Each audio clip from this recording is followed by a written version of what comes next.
Hello friends, welcome back to our YouTube channel V R learning.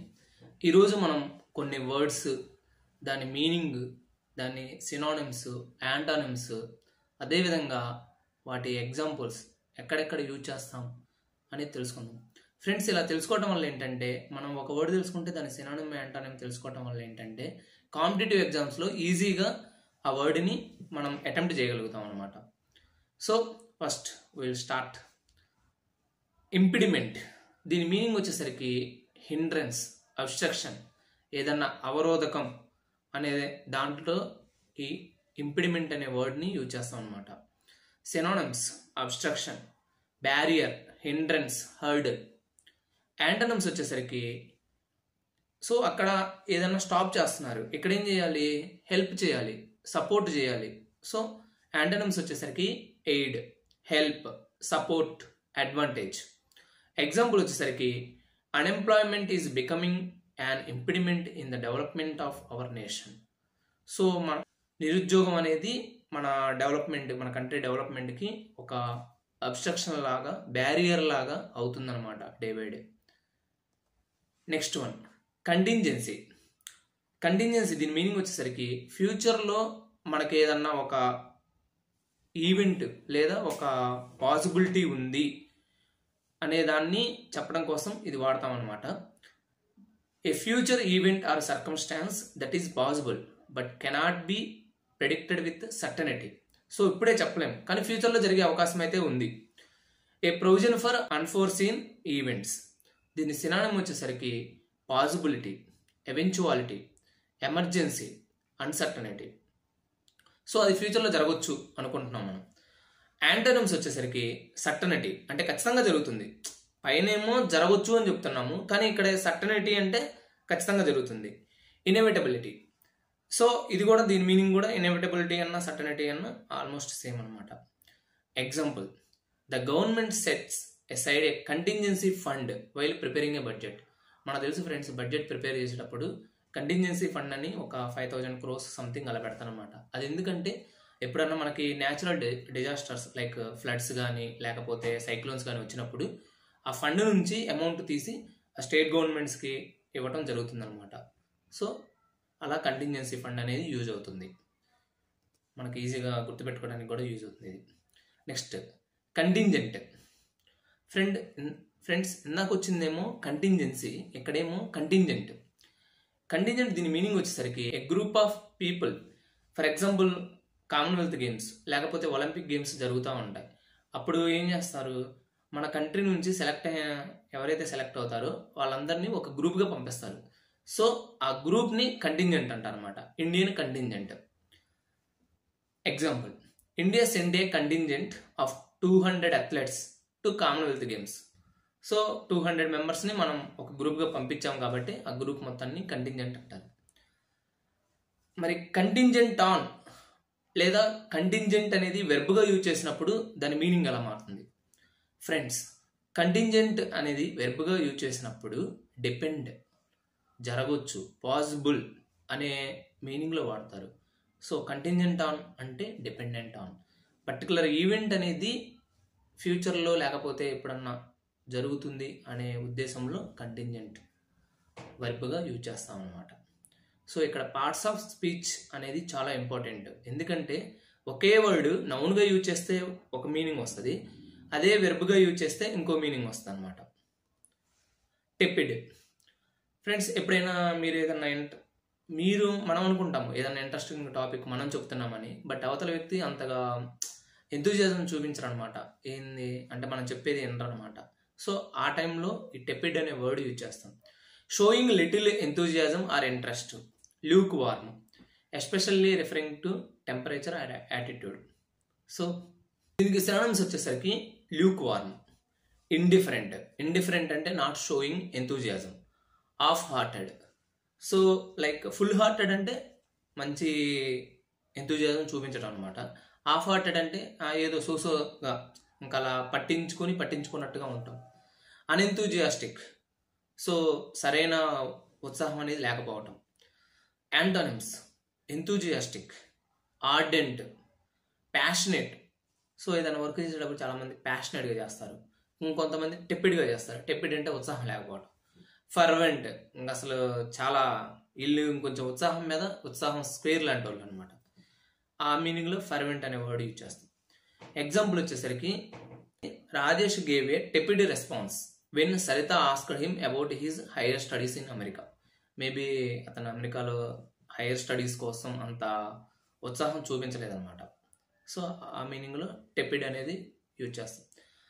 ఇవి friends నేను ఈ words ఇవి చెప్తున్నా కదా, ఇవి ఫ్రీక్వెంట్గా ఎస్ఎస్సి ఎగ్జామ్స్ కానీ లేకపోతే యూపీఎస్సి ఎగ్జామ్స్లో కానీ పిఎస్సి ఎగ్జామ్స్లో కానీ అడిగిన క్వశ్చన్స్, అడిగిన వర్డ్స్, వాటి సినానిమ్స్, యాంటనిమ్స్ అలా అడిగారు అనమాట. అందుకే ఇవి మీకోసం సెలెక్ట్ చేసి మరి తీసుకున్నాను. Next subvert.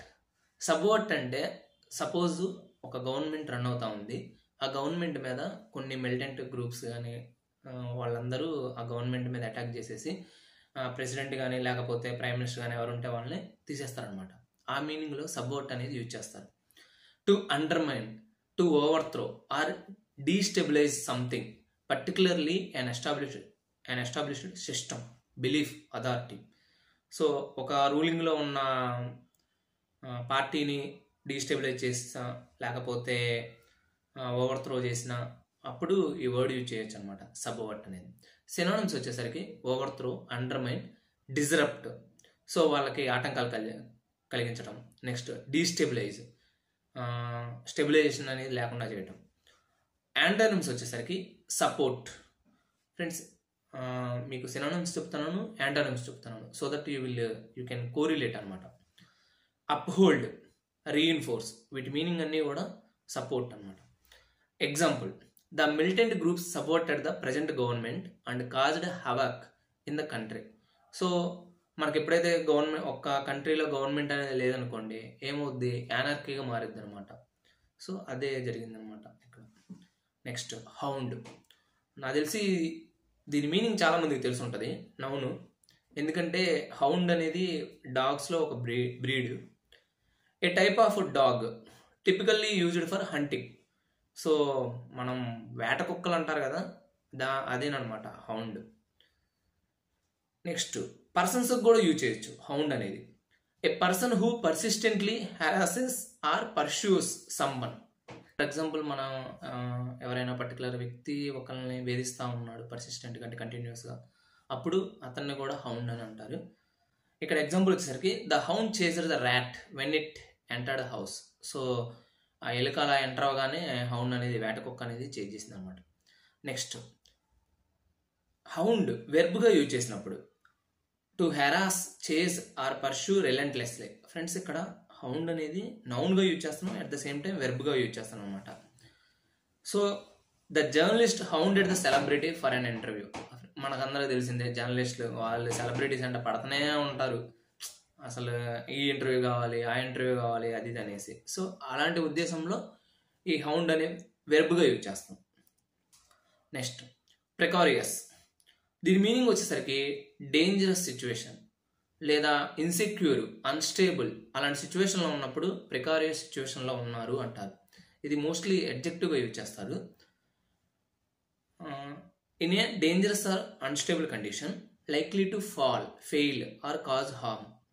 సినానిమ్స్ వచ్చేసరికి unstable, risky, hazardous, unsafe.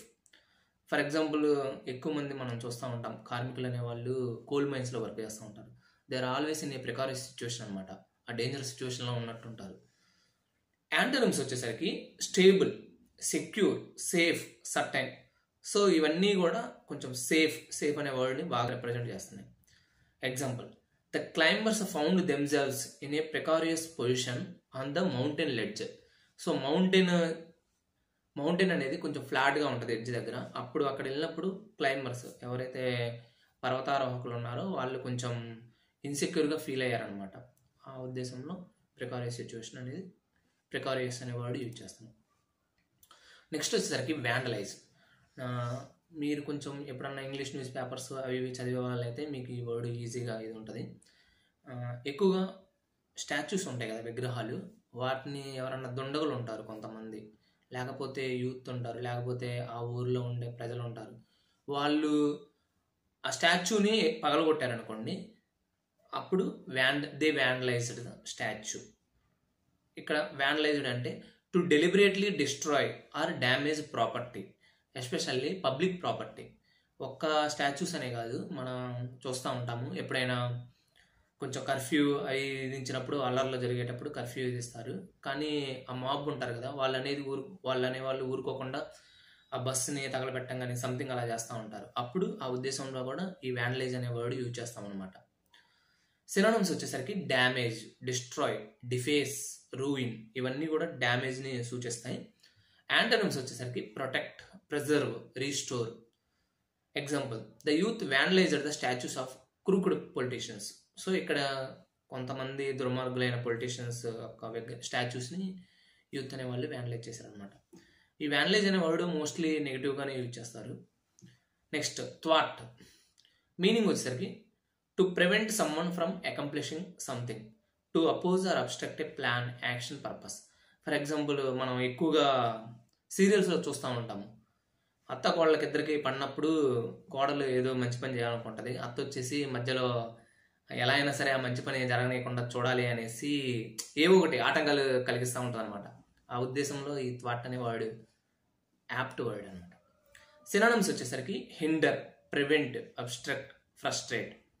Antonyms వచ్చేసరికి అసిస్ట్, సో వాళ్ళకి సాయం చేయటం, సపోర్ట్ చేయటం, facilitate, help. The customs officers థ్వాటెడ్ the gold smuggling at the Indira Gandhi airport. So customs officials gold స్మగ్లింగ్ని ఆపేశారనమాట. స్ట్రాప్డ్, దీని మీనింగ్ 2 విధాలుగా వాడతారు ఫ్రెండ్స్. ఫస్ట్ వన్ వచ్చేసరికి ఎప్పుడైనా ఎవరైనా డబ్బులు లేకుండా అంటే బ్రోక్ అయ్యారనుకోండి, ఆ ఉద్దేశంలో స్ట్రాప్డ్ అంటారు. పర్సన్స్ అనే కాదు, ఈవెన్ గవర్నమెంట్ ఆల్సో ఫండ్స్ లేనప్పుడు ఐఎంఎఫ్ దగ్గరికి వెళ్తారు, అప్పుడు కూడా the government strapped of funds అంటారు అనమాట. నెక్స్ట్ ఇంకో మీనింగ్ వచ్చేసరికి లిటరల్లీ వాళ్ళకి సంథింగ్ ఏదన్నా యాక్సిడెంట్ అవ్వటం, లేకపోతే ఏదైనా స్లిప్ అయి కింద పట్టడము, అప్పుడు డాక్టర్స్ ఏం చేస్తారంటే స్ట్రాప్స్ వేస్తారనమాట. సో దట్ వెంటనే హీల్ అవుతారు, రికవర్ అవుతారనమాట. అదే మీనింగ్ ఇక్కడ. Lacking money or resources, being in a difficult financial situation, also being physically bound or tied with straps. Synonyms వచ్చేసరికి బ్రోక్, పెన్నీలెస్ అంటే మనీ లేకపోవడం, financially tied or short of funds. Antonyms వచ్చేసరికి wealthy, so బాగా డబ్బు ఉంటాం, రిచ్గా ఉంటాం, well of, financially సెక్యూర్గా ఉంటాం. ఎగ్జాంపుల్ వచ్చేసరికి the company strapped for funds during January and it broke in February. So జనవరిలో వాళ్ళు ఫండ్స్ లేరు అది ఇది అనుకున్నారు, ఫిబ్రవరిలో దివాలా తీశారనమాట. Next last one, short in the arm. దీని మీనింగ్ వచ్చేసరికి ఇది ఇడియం, యాక్చువల్గా వర్డ్ కాదు, ఇడియం ఇది. దీని మీనింగ్ వచ్చేసరికి a booster encouragement that gives new energy. So ఇక్కడ షార్ట్ ఇన్ ది ఆర్మ్ అంటే మన దగ్గర ఏదన్నా ఒక ఆయుధం, ఆ ఆయుధాన్ని పర్టికులర్ టైంలోనే యూజ్ చేయగలం, బట్ అది పవర్ఫుల్ ఆయుధం. సో అలాంటి ఉద్దేశంలో ఈ షార్ట్ ఇన్ ద ఆర్మ్ వాడతారు. ఇది ఒక బూస్ట్ లాంటిది అనమాట మనకి. So boost, lift, encouragement, help అనేవి సినోనిమ్స్. యాంటోనిమ్స్ వచ్చేసరికి setback, discouragement, hindrance. So hindrance అంటే ఆల్రెడీ చెప్పుకున్నాం, అవరోధం, అబ్స్ట్రక్షన్ లాంటిది అని. Example, Bumrah is a shot in the arm for Indian cricket team, especially in Border Gavaskar Trophy. Friends, మనందరూ తెలుసు రీసెంట్గా బోర్డర్ గవాస్కర్ ట్రోఫీ జరిగింది, దాంట్లో బుమ్రా సూపర్ బౌలింగ్ వేశాడు. So he is like a shot in the arm for Indian cricket team అనమాట. Friends, ఇది friends మనకి బాగా ఇంపార్టెంట్ అనిపించిన సినోనిమ్స్. ఇంకా మరిన్ని సినోనిమ్స్, యాంటానిమ్స్, అలానే English vocabulary, idioms, one word substitutions, ఇంకా మీరు ఏవైనా ఫ్రెండ్స్కి షేర్ చేయండి, లైక్ చేయండి, సబ్స్క్రైబ్ చేయమని చెప్పండి. ఎవరైనా కాంపిటేటివ్ ఎగ్జామ్స్కి ప్రిపేర్ అవుతాయి, ఖచ్చితంగా ఇవైతే ఉపయోగపడతాయి. మీ టైంని అయితే నేను వేస్ట్ చేయాలనుకోవట్లేదు, because time is precious. I know మనం కాంపిటేటివ్ ఎగ్జామ్స్ ప్రిపేర్ అయ్యేటప్పుడు టైం అనేది చాలా important, but these are very helpful for you. Thank you friends.